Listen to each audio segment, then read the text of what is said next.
Good morning. Welcome to A Cup of Joe. I am Tamiko, your host, and today I'm tuning in because I am working on dinner for my family. I'm making some greens, some Spanish rice, and baked chicken. I'm going to keep it simple today because it's a Saturday. I'm extremely exhausted. Had a long week, long work week, long week period in general.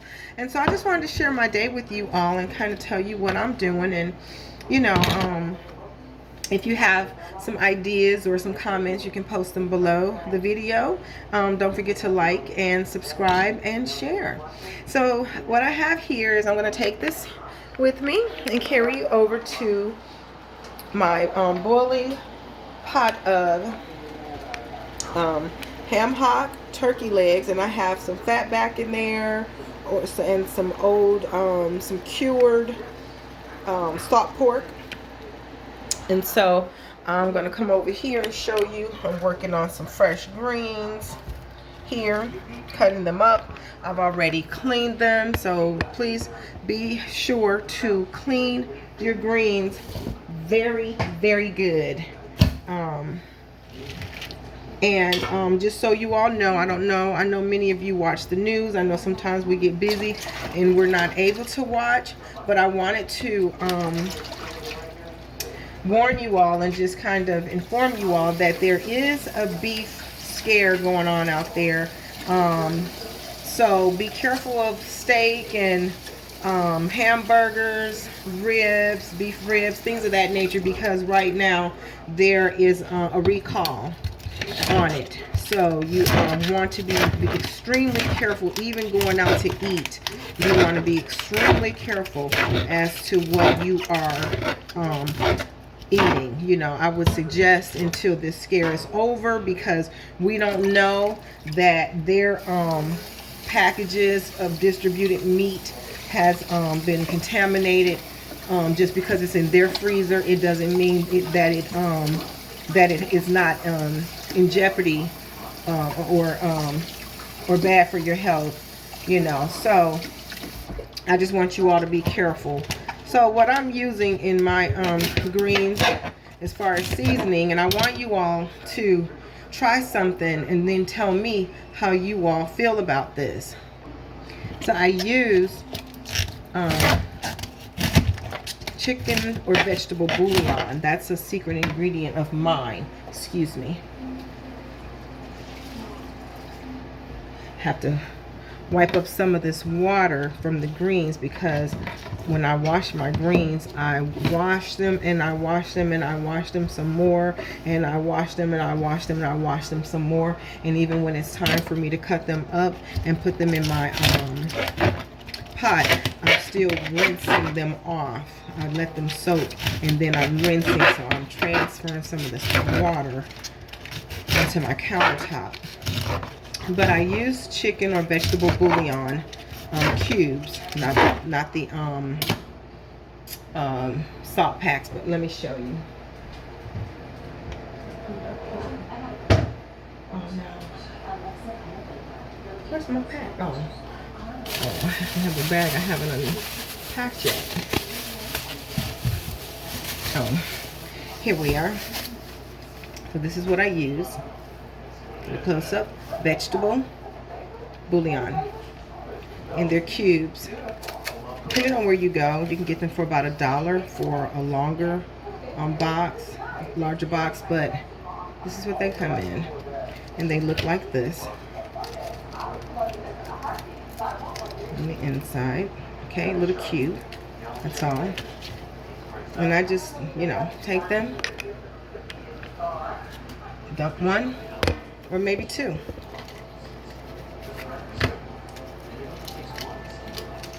Into my pot.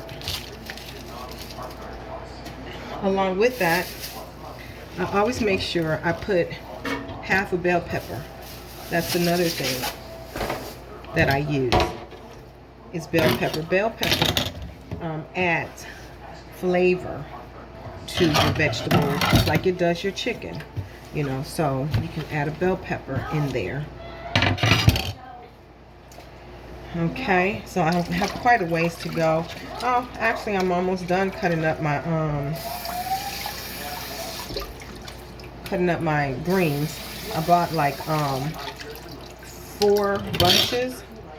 They were at Value Center for $1.49, and I know that some people say, "Oh, that's expensive," but it may have been, but I didn't want to get them from Kroger, and I didn't feel like driving around to try to get to a place to get them cheaper.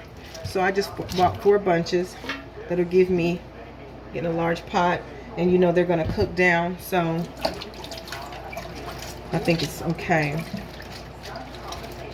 So I cook my meat first, and then I just allow my meat, just like you all probably do as well. You just allow your meat to cook down some so we can get some tenderness. You know, you want them to be tender, and those of you that don't do greens, and you're watching this video, the reason that we do that, cook the meat first, is because it doesn't take too long for the greens to break down. The meat is still tough because all they've done is smoke them, but they're not yet soft and tender. So you don't want your greens to cook down and then you still have tough meat in your pot. You know, you want it all to just flow together in sequence, you know, in unison, just be one in this pot. All the flavors, and so I'm just cutting these up. And if you have a recipe that you want to share your recipe on how you do your greens. You know, I didn't start making greens until I was in my early 40s. So in fact, I didn't eat greens until I was in my late 20s, or actually mid 20s, and I was scared to eat everybody's greens because I was just never want to eat everybody's food. So it would make me nervous. I'm just getting some water from over here out of my I apologize. I'm just getting cleaned up over here since I'm done cutting up my greens. But I didn't eat greens as a kid. You know, I was never a kid that ate ribs and barbecue. I just didn't. I always attended events, but anybody that remember me can probably say, you know, I don't ever recall her eating. You know, I was such a thin child because that I didn't eat. You know, I didn't eat. And I remember the first time I tasted pig feet, it was just, you know, I was young, but let me tell you something. It was kind of disgusting, but because my grandmother had cooked it up so tenderly and it had such a great taste to it, it almost tasted okay. But when I got older, and it was like, oh, I can't touch that. And I haven't since. I touched it one time, and I haven't touched it since. So if you all are wondering what I'm doing, you may find this disgusting, but let me tell you something. Okay, so here's this bell pepper. I'm already scared to cut this because it's so large, but you don't have to inject vegetables for them to get large. They will grow on their own, and they'll stop when they're ready. But so, and they probably do inject them, but I'm just saying you don't have to if you're growing them at home. But with all the pesticides and things that they use in the dirt and things like that and on the vegetables, there are chemicals that you can get and you can spray on your vegetables to clean them. I'm going to be real honest with you. I'm not paying $3 just to clean my vegetables. So I just use dish liquid. I clean all my vegetables that way.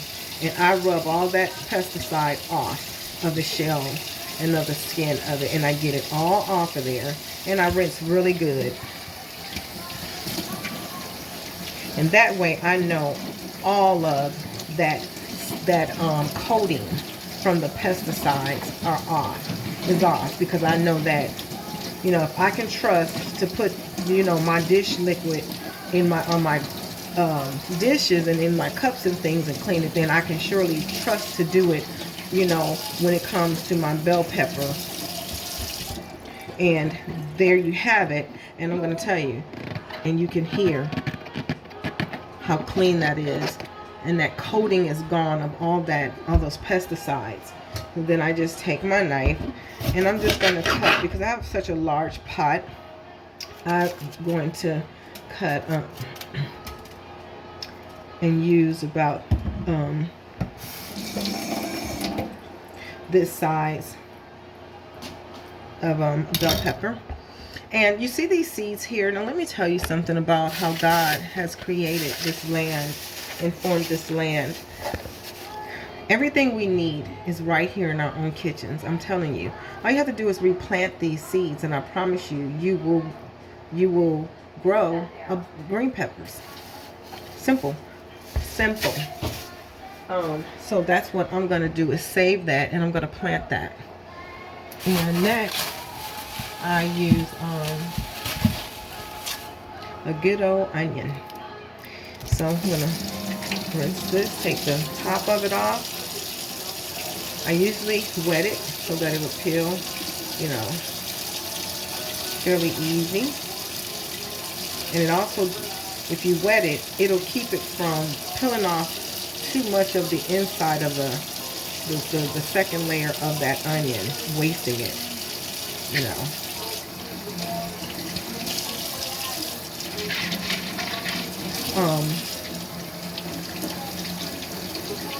I don't too much worry about having to wash my onion, because that top layer is really the protective layer. So I just wash it in the sink and not have to worry about, you know, because once you do that, once you look at your onion, you'll always see that dirt on the top layer. And let me just show you, because I know there are groups of people that don't wash their stuff and don't really, you know. But anywho, this is a dirty onion, and that's the first layer. This is the layer this is the onion where the first layer has been removed, and this is how it looks. So yeah, so that's why. So I'm just going to go ahead and I just take the onion and I just slice it in half. And then I pull it apart a little bit. I don't have to sit and dice it and do all that mess. I don't do that. But I throw the onion down in there. And then I do half of that half. Cut that up. Throw that down in there. And throw this down. Now let me just tell you the reason that I'm using as much onion as I am using is because I also use onion powder in my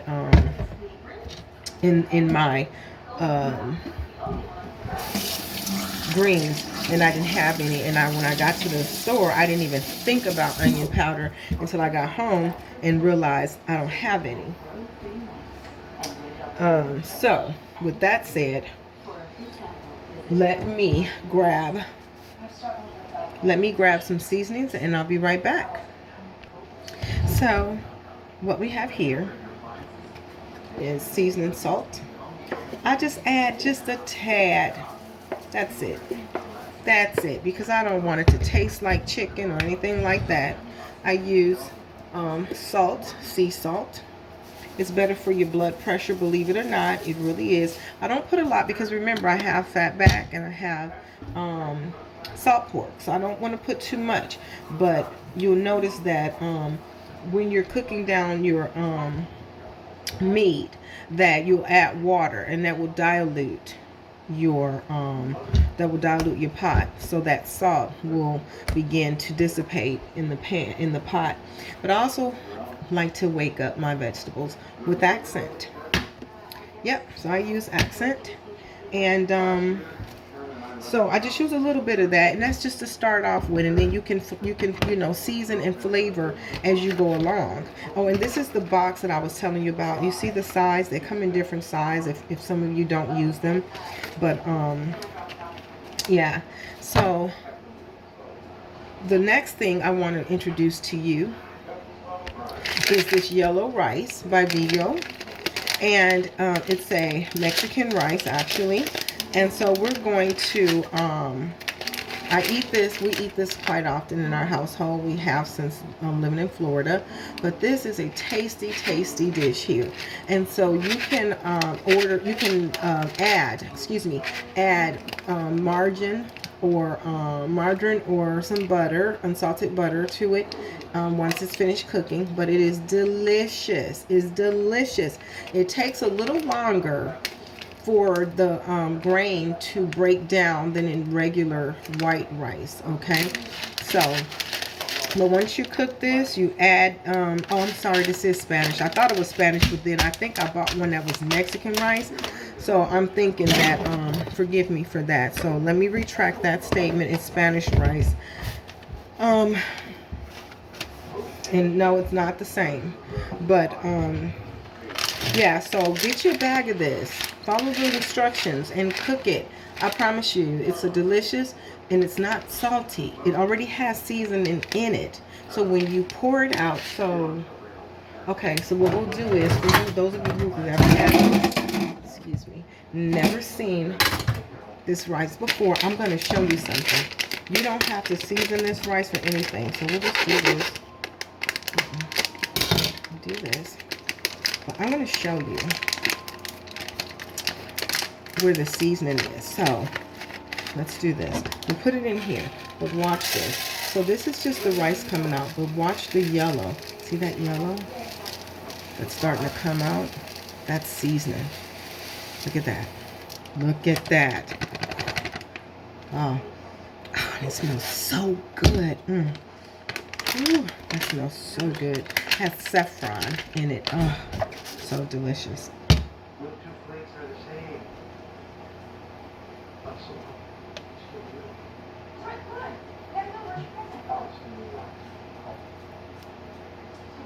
And so give me a second, because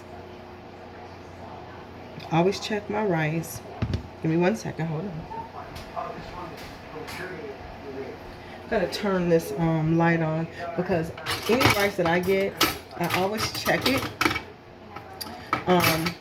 Whether it's white rice, and see, the thing about white rice, because it's not in a closed package, you know, you want to look for weevils and things like that, and just make sure that there are no weevils, because grain, these seeds, depending on how long, the grain, depending on how long it's in the package, the bugs can start to hatch. So I always check, because this package has been on that shelf and sitting in this package, so I want to make sure that I don't have any weevils in my and those of you that don't know what weevils are, there's those little bitty black insects that hatch from grain. Somebody will probably post and enlighten us on exactly what they are, so we thank you in advance for that. But yeah, so here you go. You see all the seasoning in that, so it's already seasoned, and then you're just gonna cook that just like you would regular rice, but it has a great aroma. I just love this rice. My goodness gracious, man. I hardly ever eat white rice anymore. But what I do, and I'll tell you what I do, is I use it in my hair, and it promotes hair growth, and it has everything in it that you need to keep your hair healthy. So I use rice water. And for those of you who don't know about rice water, it's a simple technique. A lot of people do theirs differently. I've had extreme success. Seriously, I've had success with my rice water. And so what I do is I take a bag of white rice, Manhattan white rice, and I pour some in a bowl, just like you would see here. And you don't even need this much. You can just put your little bit for, to do one shampoo and condition. But I put it in a bowl like this. I put my water in it, maybe up to this line, depending on how much you want to use. And then I let it sit and ferment for about a day, maybe a day and a half. Okay, I will tell you that the longer that you let it ferment, the stronger it is, and probably the most nutrients you'll get from it. But it has a horrible smell. It smells like throw up, like vomit. So I can't tolerate that. I can't tolerate it while I'm in the shower, getting on my skin. I cannot. It's worse than when you leave an egg for days in the refrigerator and then you break it open and it just stinks. Like it's just, it smells like barf. I'm serious. I just, and some people say, oh, that's the best time to use it. Well, I tried that, and let me tell you what, I couldn't get that crap out of my hair fast enough. And even in the shower, I could still smell it on my skin, and I was scrubbing and scrubbing. So no, I can't do it past, I can't allow it to ferment past a day and a half.